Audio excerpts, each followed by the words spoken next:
conversando com alguns experts, tanto no ambiente jurídico quanto no ambiente da ciência política, que é o caso do Ricardo, para aprender.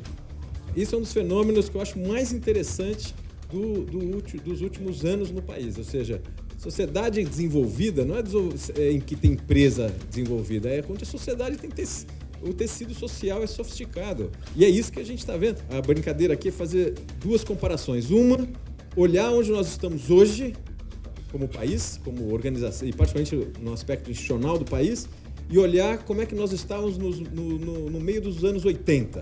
E o segundo exercício que a gente tem que fazer é comparativo. Então, um é de caráter histórico e o outro de caráter comparativo. A gente comparar o que está ocorrendo no Brasil com outros países semelhantes ao Brasil.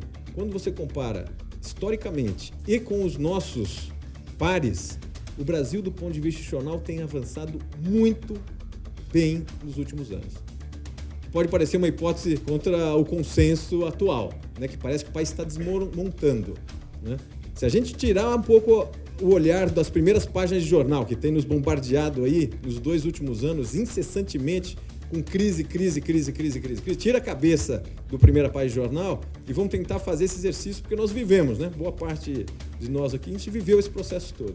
Um dos elementos fundamentais de maturidade institucional é a independência e equilíbrio entre os poderes. Não existe governo dos homens bons, existe o governo das leis boas. País que depende de liderança só é um país que está fadado ao ciclo de vida daquele líder. O Brasil, nós temos 27 anos de democracia, com um paradoxo de ser uma eleição 100% eletrônica. E se vocês lembrarem, faz 27 anos que a gente não tem contestação sobre o resultado da eleição. Pessoal, de novo, um país de 200 milhões de habitantes, muito desigual, regionalmente e socialmente.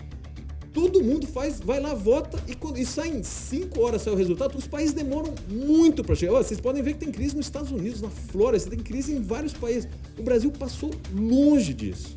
Não é que o nosso sistema está funcionando perfeitamente. Obviamente não está funcionando perfeitamente. Mas do ponto de vista comparativo, nós estamos avançando de maneira importante. Outro caso que é significativo, e é muito, acho que forte o exemplo, quem tem feito nos últimos anos todas as operações da Lava Jato?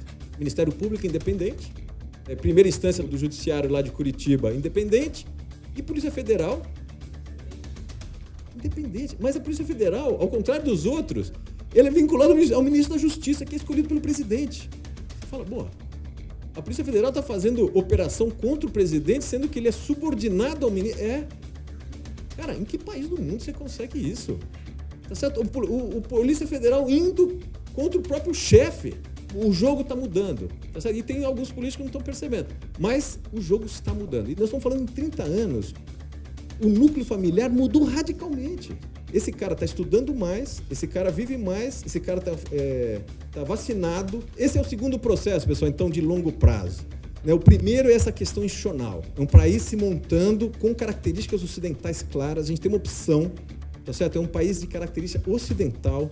A gente tem todos os valores do que a gente mimetiza o que a Europa e os Estados Unidos fizeram, do ponto de vista de separar Estado da religião, de fazer a ideia dos 3 poderes, eleição representativa da maneira que a gente imagina, combinado com direitos individuais, direito à propriedade, um capitalismo com o Estado presente. É o maior país emergente com características ocidentais. Se você se identifica com essas características ocidentais, não tem muito para onde correr. Nós estamos ali disputando a cabeça desse jogo. 2018 é a chance da gente ter, de novo, a gente vai ter que ver como vai fazer, mas algum cara, ou mais de um, não precisa ser um, mas candidatos que representem plataformas estratégicas para o país. Essa visão, eu acho parcialmente otimista, não sou 100% otimista, sou mais para otimista do que pessimista, mas fundamentalmente chamando para um debate de caráter estratégico.